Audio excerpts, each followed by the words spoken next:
The other day I talked a little bit about mind-body in meditation and in relationship personally to running, since I'm engaged in that sport and activity, and how the notion of meditation and meditation in action. So people may assume that meditation is a sedentary activity, and then when they hear meditation in action, it may be oxymoron. They may think this is a strange combination.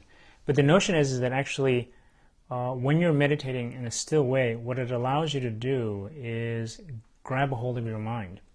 You possess your mind. They kind of like, in Tibetan we say like, sort of nyam len, you bring something into experience, you use your mind, you harness your mind. A lot of times our mind is very scattered. The more scattered our mind is, the more discursive, the more energy gets dissipated, the more stressed out, irritated we become. So meditation is gathering that energy, consciousness, sight and sound, all of the consciousness, it's gathering it in.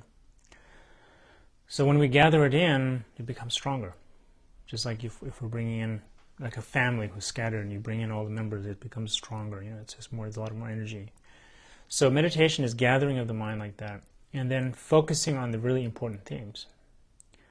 And meditation in action is just taking that theme that you've developed by sitting still, that's really focused, and then engaging in your life with it. So if we're contemplating and we are meditating on the themes of awareness, mindfulness,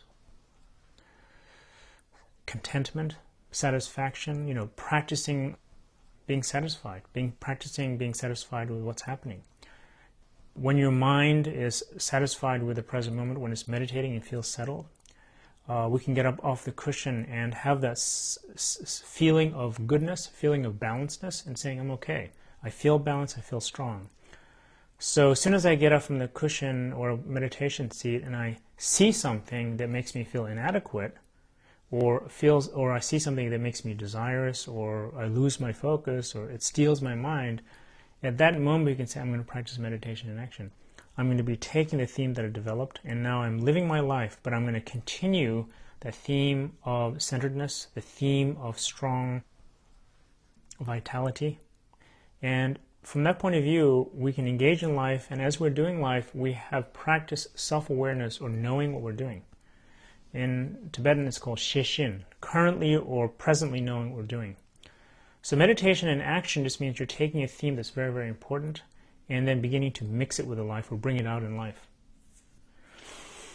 So I don't think, meditation in action is actually the result, or you can say it's the fruition. It's what meditation should go towards, because the point is not to be sitting there for the whole day, but maybe sitting there for an hour or sitting there for 20 minutes, developing a strong theme and then mixing it.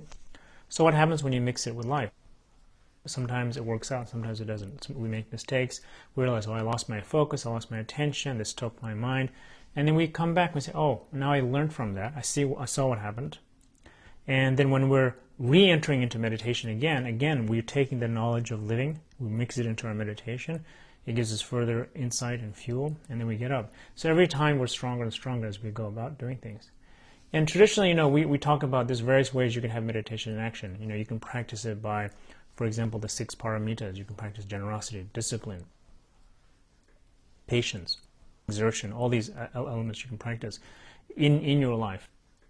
It has to come from a wellspring. It has to be developed. I think often what happens is that people do not have the strengthening, which is referring to meditation, and then they try to do meditation in action. So when you don't, it's the same thing. When you haven't developed the strength, how can you do the activity? It's very difficult. Somewhere you have to accumulate that strength. And engaging is like having love or having mental fortitude or strength, having exertion, whatever it may be, you need to develop that somewhere. So again, here I think the meditation is developing, and then we're putting it into action. So meditation in action is something that I think we're already doing in some ways. We can further it. It's something that's totally natural, and it's something that stems from the power of our own development and training. we can put it in. And again, what I always recommend is, don't overdo it. Practice 10, 20, 30 minutes of it, and then try it. And then also, don't be a complete fanatic in terms of, people often think meditation action means you have to do everything in slow motion, like you're miming, and people think I'm slow in meditation, so I need to be slow. Well, sometimes life is quick, so you need to be quick. Sometimes it's slow, you need to be slow. And that means you have a nimble mind. You can do both. You have a nimble attitude. So how can you mix? But it's that theme of taking something and putting it into your life.